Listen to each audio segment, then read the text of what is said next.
Now let's go to Madeline Rivera in Washington on the shooting outside the White House yesterday. Maddie, what can you tell us? Hi, good morning, guys. So this happened around 6 p.m. local time. So for those that don't know, that's usually around the time that correspondents at the White House are preparing for their evening live shots. So many of them actually heard the shots, and some of them scrambled to the ground for cover.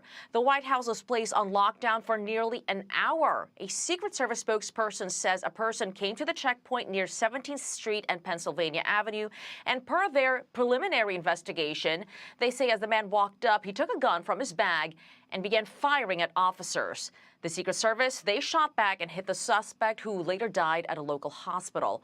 Multiple sources now tell Fox News Digital the suspect was identified as 21-year-old Nazir Best from Maryland. Best allegedly had multiple run-ins with the Secret Service and had a history of mental health issues. He was reportedly detained by Secret Service on June 26 last year for flagging down agents and making threats, and again the next month for entering a restricted area. President Trump was at the White House when this happened, but he was not affected. The president later reacting onto social, saying this: "Thank you to our great Secret Service and law enforcement for the swift and professional action taken this evening against a gunman near the White House who had a violent history and possible obsession with our country's most cherished structure. The gunman is dead after an exchange of gunfire with Secret Service agents near the White House gates." This event is 1 month removed from the White House Correspondents' Dinner shooting and goes to show how important it is for all future presidents to get what will be the most safe and secure space of its kind ever built in Washington, D.C. The president there appearing to refer to the White House ballroom. White House aide Stephen Chung says the president continued working through the evening, posting, "It's 9:30 p.m. on a Saturday night, and President Trump is still in the Oval Office working hard for the American people. He's simply one of one." The Secret Service says a bystander was shot during the incident, but it's unclear whether they were initially hit by the suspect or during the crossfire. Charlie, Rachel, and Griff. Thank you, Maddie. With that, let's bring in retired Secret Service agent Jeff James, joins us now. Thank you for joining us this morning, Jeff. Based on what the information that we have right now, and there have been a number of run-ins with this suspect over the past year and a half, do we think that the obsession of this shooter, this gunman, had to do with President Trump specifically, or just the presidency and the White House? Is there anything that gives us any indication about that? You know, nothing initially, but that'll be figured out. And in my career, I did 2 years as an intelligence specialist in our intelligence division.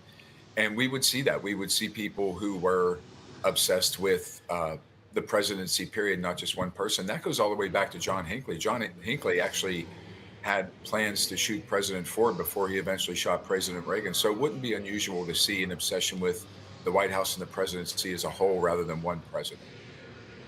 So, Jeff, let me ask you what you make of when we look at the actual location, which I believe is 17th in Pennsylvania, where the gunman was able to at least get to and fire off shots. What do you make of where this occurred, and does it call for even more hardened security around the White House by Secret Service? Well, the first thing I want to point out is that, you know, the security measures work. This person didn't get inside the perimeter. He shot through the fence. You know, the fence line from the north portico, you have about 70 yards to Pennsylvania Avenue, and then this was down on the corner. So you're a good couple hundred yards away from the White House itself by the time you get to 17th Street. You know, we can't continue. If we tried to move the cordon out any farther at that point, we're starting to encompass businesses, which really lends itself to less security when you encompass a place where more people have to come and go. So the perimeter, the 18 acres that the White House covers, the perimeters are literally pushed out as far as they can go, right in the center of D.C. there. All right. All right. Jeff James, thank you for joining us and for all those details. Appreciate it. Be sure to like and subscribe for all the Fox News latest on YouTube, and catch full shows streaming now on Fox One.